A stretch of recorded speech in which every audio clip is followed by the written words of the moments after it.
I watch a new film every other day. Follow along for recommendations and reviews. Today, I'm back from the cinema from watching Evie. Call me Evie, baby superstar. So this is like a musical, like a Nigerian musical. And the first thing I have to say is that the music, I was dancing.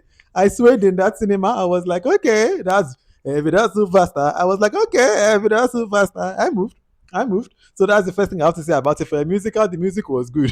Although we'll talk about Ibrahim Suleiman's acting in a second.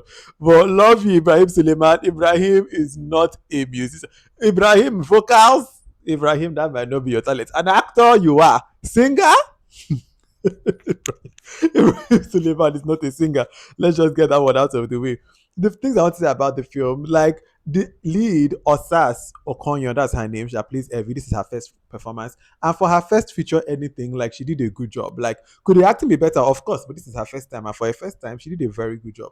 As far as other actors go, Omowunmi Dada did very well here. Uzor Arukwe did very well. Ibrahim Suleiman, as I said, did very well. Jay on air, our boy, he did us well. He was very good in his role. So the performances were good.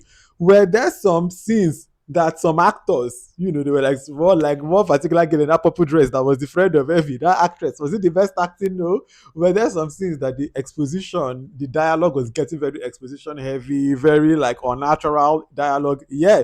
Were there some choices that kind of took me out of the film? For example, a person just, is singing in front of a mirror, like I just start singing now, but I just start singing as I'm singing to you, the video you're seeing, suddenly you just start hearing strings and piano at the background. Wouldn't that be strange? Yeah. So stuff like that might take you out. There might be things when you even watch the film or whenever you see it that you'll probably be like, okay, I can see what VDK is saying. Like this part maybe was not the best. Maybe this part kind of took me out a little bit here, a little bit here. But overall, what they did is good. Talk about A for effort. This film, they put so much effort into it, so much love. And on that level, I really appreciate them. They did something very like special here, something good. Did this film run on long? Yes. That was like my biggest criticism about this film. People know I'm always saying sometimes editors cut.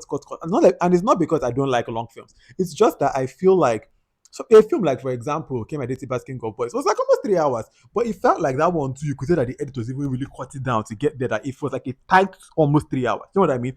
Yeah, there's some scenes. I've always said if you can ask your editor, make this thing 10 minutes shorter, and then they can give you like a copy to just see what they will trim and how they can trim it, just as a thought experiment. See what they do, and that might just show you that you get a tighter film. Like they can cut, trust, and if they can, they should. Anyway, for those of us who have watched, I'm about to start talking about this film with spoilers so that we can just about it well. So, spoilers ahead in three, two, one. Let us go. Okay, so now we're in the spoiler section. Please, if you've watched this film and you're going to write a comment that has spoilers, just write in bracket spoiler alert before you write the comment so that we don't spoil for people that have not yet watched it. All right, let's start this thing. First, now to talk about is Evie, like of course the title character. And when at first she's doing her shenanigans, I'm like, oh, she's supposed to be like the Tiwa Savage, like the Ira Star. Come to find out this guy no even be star.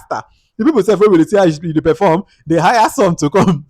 Your highest single never even reach 1 million streams, and you're having this kind of attitude. You're already being this nasty to your fans, to people. One of the biggest lessons of this, I think the biggest one actually itself, is that on your ladder of success, don't be spitting on the people that are down, because by the time they get to the top of that ladder and you look down, you can see everybody that was holding up your ladder has gone. And my dear, it is only a matter of time before that ladder will come crashing down. So that is the very major lesson of this film: is be careful how you treat people when you're at the top, because my dear, it matters. Goodwill really, really matters. The other thing I want to talk about, another thing that's touched on here, is Dio.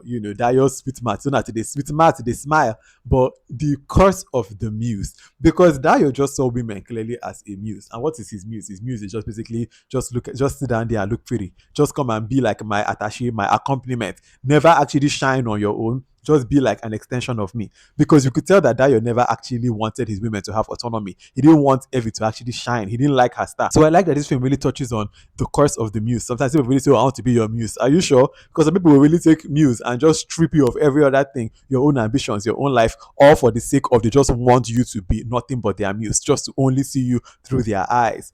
Be careful whose muse you are. I also like that this film touched on misogyny and sexual harassment, especially when she went to go and meet that man that was her friend, or she thought was her friend. And he was now like, talking about, but if I can just get a taste.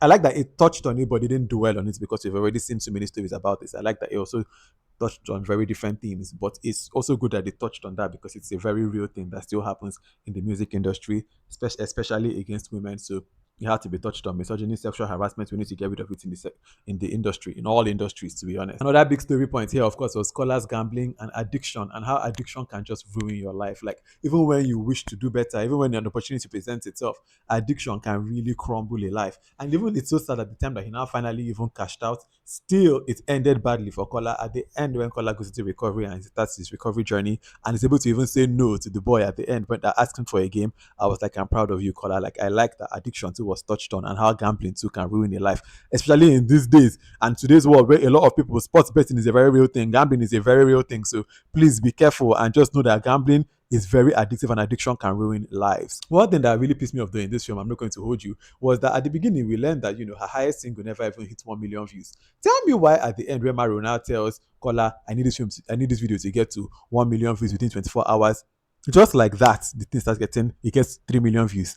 I was like, excuse me, that would have been a very good, like, plot point self in this film. Like, that could have even really driven the second act or something. Like, they could have done a whole, like, how are we going to get these views in 24 hours, and like really done more with that, because the way it's done now, I didn't like it. Because if even her behind with the label backing her and everything, she was even able to get her lead single to 1 million views, how were they able to just rack up 3 million views on that 24 hours? Like, they didn't really show any like process or how she did it. It's just that they said it. Next thing we start seeing tweets, we start seeing posts. I was like, now so things they did. Now wow. Outside of that though, I like that at the end, Kola fought for her, Evie, and then at the end, Evie now also fought for Kola to be her manager. And at the end, I just like how that now came together. They were both able to now really learn from their mistakes. Her bad attitude was fixed, his gambling addiction was fixed, and at the end, they've come out stronger. I like that in the ending. Overall, I liked Evie, especially like just the amount of heart that was put into it, the amount of effort. I liked it. The story here is good. Again, as I said, my only thing was that runtime could have been cut short. I'm not going to hold you. Next time, just again ask editors: is there anywhere we can trim? If you were required to make this film 10 minutes shorter, what would the version of that film look like? Let's just see. That's all I would say, and see what comes out. It could be a tighter, better film. That's all. But overall, I like this film. Shout out to Evie and shout out to everybody that's part of making this. If you have watched this film, I'm very curious what you think about it. So please let me know in the comment section. Also, if you have watched this whole video and you have no idea who I am, my name is VDK. I'm the curator of the VDK Film Club, where every other day we watch something new and we just about it. Follow along. All right. Until the next film that I watch and the next video that I make, have a wonderful rest of your day. Bye.